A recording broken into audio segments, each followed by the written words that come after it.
Hello friends, Mithila education and welfare society में आपका स्वागत है। बारे में पढ़ा, कुछ उसके बेनिफिट्स के बारे में पढ़ा, पर अब हम इसके प्रैक्टिकल एस्पेक्ट को समझते हैं, किस प्रकार से जावा कार्य करता है। परंतु जावा किस प्रकार से कार्य करता है, इसको जानने के लिए हमें कुछ एक टर्म्स को जानना ज़रूरी है, जिसमें सबसे पहले कंपाइलर, इंटरप्रेटर और जावा वर्चुअल मशीन की जानकारी हमें होनी चाहिए।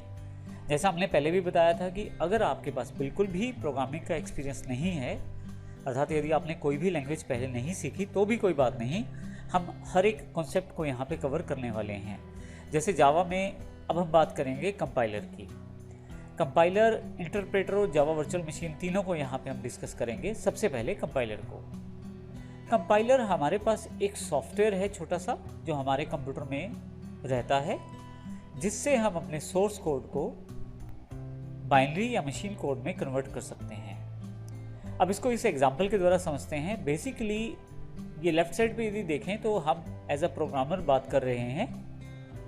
हम लोग नॉर्मल इंग्लिश में तो प्रोग्राम टाइप कर सकते हैं, परंतु हम बाइनरी में टाइप नहीं कर पाएंगे। जैसे मान लीजिए यहाँ पे एक एग्जांपल दिया हुआ है अजय, AJAY। तो अजय ए का जो बाइनरी कोड यहाँ 011 4 टाइम्स 0 1 दिया गया है। जे का कोड 011 0 1 0 1 0 दिया गया है।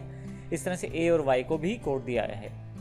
अब विजय का जो कोड है वो अलग है। अब इतना कॉम्प्लिकेटेड बाइनरी कोड हम लोग इसमें काम नहीं कर पाते डायरेक्ट, लेकिन कंप्यूटर जो है वो इसी बाइनरी कोड में काम करता है।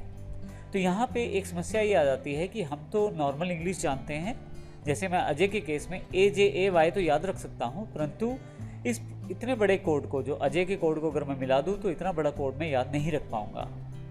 ऐसे केस में हम कंपाइलर का प्रयोग कर सकते हैं, जिससे हमारी एक समस्या हल हो जाती है।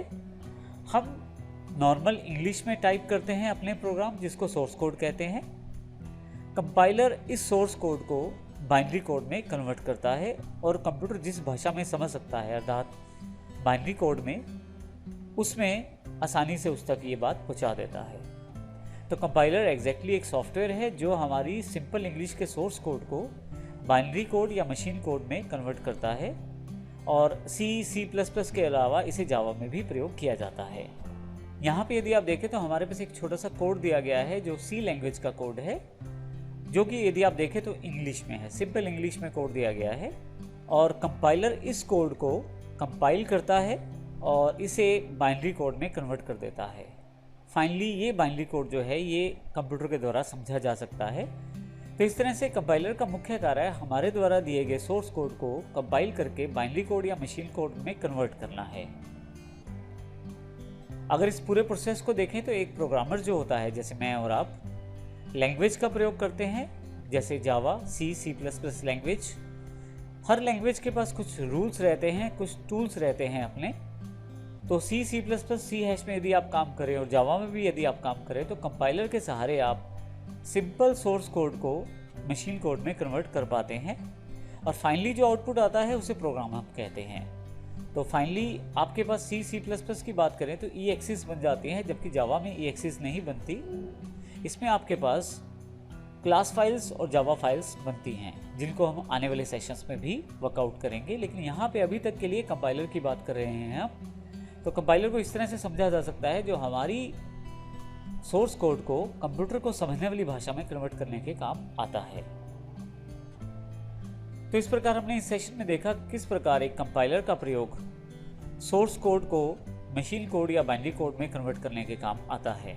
डिफ़ॉल्ट रूप से अलग अलग लैंग्वेजेस के अलग अलग कंपाइलर रहते हैं। जैसे C लैंग्वेज में यदि आप कार्य करते हैं और C++ में कार्य करते हैं तो उनका कंपाइलर अलग रहता है। जावा का कंपाइलर अलग तरह से डिज़ाइन रहता है और अलग तरह से प्रयोग होता है। इसी तरह से बहुत सारी लैंग्वेजेस और हैं जिनमें कंपाइलर का प्रयोग किया जाता है। नेक्स्ट सेशन में हम देखेंगे कि कंपाइलर और इंटरप्रेटर किस प्रकार से प्रयोग किया जाता है, और साथ में हम ये भी जानेंगे कि कंपाइलर इंटरप्रेटर में क्या भेद है, और जावा किस प्रकार से कंपाइलर और इंटरप्रेटर दोनों को प्रयोग करती है। धन्यवाद।